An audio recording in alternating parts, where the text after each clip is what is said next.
আমার যে সমস্ত বন্ধুরা পেঁয়াজ রসুন খাও না তাদের জন্য আমি নিয়ে এসেছি সম্পূর্ণ ভিন্ন স্বাদের এঁচোড়ের এই নিরামিষ রেসিপিটা। তো এই ভিডিওটা শুরু করার আগে তোমাদের কাছে ছোট্ট একটা অনুরোধ, যেসব বন্ধুরা আমার চ্যানেলে নতুন তারা প্লিজ আমার চ্যানেলটা সাবস্ক্রাইব করে দিও এরকম ধরনের আরও ভিডিও দেখার জন্য। আর যারা আমার চ্যানেল সাবস্ক্রাইব করে দিয়েছো তাদের অনেক অনেক অনেক ধন্যবাদ।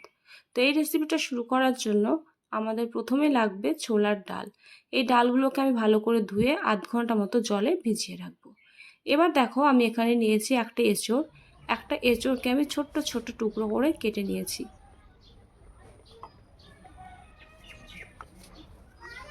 তো দেখো এঁচোড়গুলো কাটার পর আমি ধুয়েও নিয়েছি। এবার এখানে নিয়েছি আলুগুলোকে আমি এঁচোড়ের থেকে তুলনামূলক একটু বড় বড় করে কেটেছি, কাটার পর খুব ভালোভাবে ধুয়ে নিয়েছি।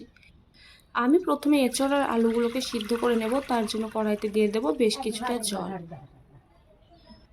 এরপর আমি দিয়ে দেব পরিমাণ মতো নুন আর দিয়ে দেব হলুদ।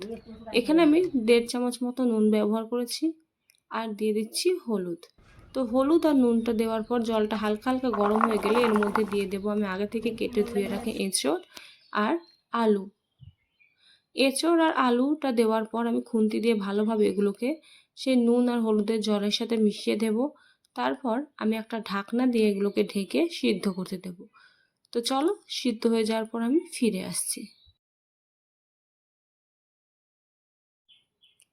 তো দেখো এঁচোড় আমাদের সিদ্ধ হয়ে গেছে, আলুও আমাদের সিদ্ধ হয়ে গেছে। তো কিভাবে বুঝবে সিদ্ধ হয়েছে? তো দেখো এখানে আমি একটা এঁচোড়কে খুন্তি দিয়ে কাটতে খুব সহজেই কেটে যাচ্ছে, এতেই বুঝতে হবে যে আমাদের এঁচোড় সিদ্ধ হয়ে গেছে আর আলুও সিদ্ধ হয়ে গেছে। তো এবার কি করব, আমি এটাকে অন্য একটা পাত্রে নামিয়ে জল ছড়িয়ে নেব। তো এবার আমরা এঁচোড়ের জন্য মশলাটা বেটে নেব। তার জন্য আমি এখানে 15টা পাকা লঙ্কা নিয়েছি। পাকা লঙ্কা দিলে কি হবে, তরকারির রঙটা অনেকটাই সুন্দর হবে। এবার আমি দিয়ে দেব এর মধ্যে কয়েক টুকরো আদা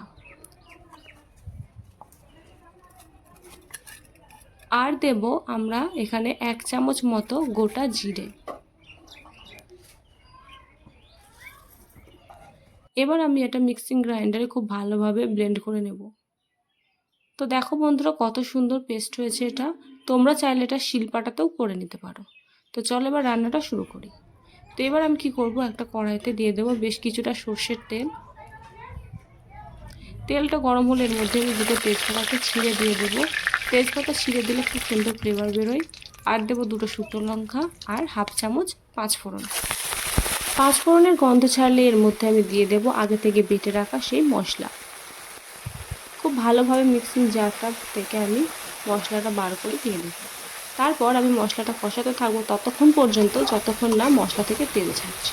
তো দেখো আমাদের মশলা কষানো হয়ে গেছে। এবার আমি এই মশলার মধ্যে দিয়ে দেব আগে থেকে সিদ্ধ করে রাখা সেই এঁচোড় আর আলু।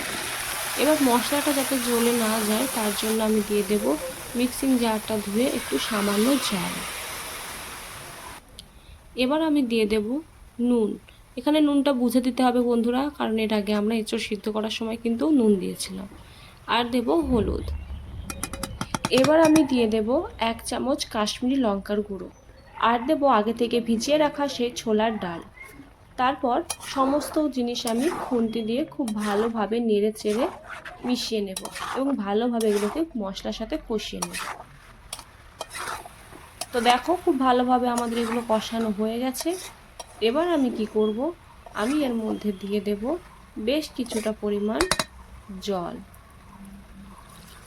আলু আর এঁচোড় আমাদের আগে থেকে সিদ্ধ হয়ে আছে, তবে এই জলটা দিলে মশলার সাথে এটা আরেকটু সিদ্ধ হবে আর ছোলার ডালটাও আমাদের নরম হয়ে যাবে।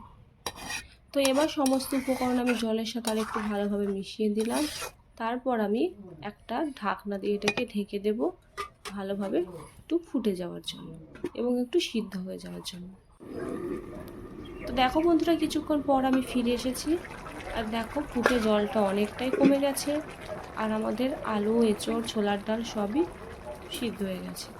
এবার আমি কি করব, এর মধ্যে দিয়ে দেব স্বাদ মতো চিনি আর দিয়ে দেব 1/2 চামচ মতো গরম মশলার গুঁড়ো।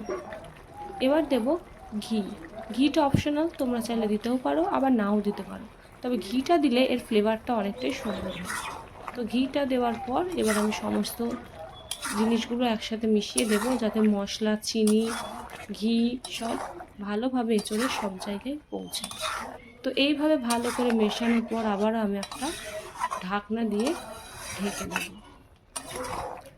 তোমরা যারা আমার ভিডিও দেখো তারা জানো যে আমি এরকম ঢাকনা দিয়ে ঢেকে দিই, যাতে মশলার পুরো ফ্লেভারটা রান্নার ভিতরে চলে যায় তার জন্য। 5 মিনিট পর আমি এটা অন্য একটা পাত্রে নামিয়ে নিয়েছি বন্ধুরা। আর দেখো এটা দেখতে কত সুন্দর হয়েছে, খেতেও কিন্তু ঠিক ততটাই সুস্বাদু। তো আমার রেসিপি তোমাদের যদি একটু ভালো লেগে থাকে তাহলে অবশ্যই একটা লাইক করে দিও, আর তোমার বন্ধুদের সাথে আমার ভিডিওটা শেয়ার করে দিও। আর এই রেসিপিটা অবশ্যই বাড়িতে বানিও বন্ধুরা, আর আমাকে কমেন্টে জানিও তোমাদের এই রেসিপিটা কেমন লেগেছে। আবার দেখা হবে নেক্সট ভিডিওয়। ততক্ষণ সবাই ভালো থেকো, সুস্থ থেকো। বাই।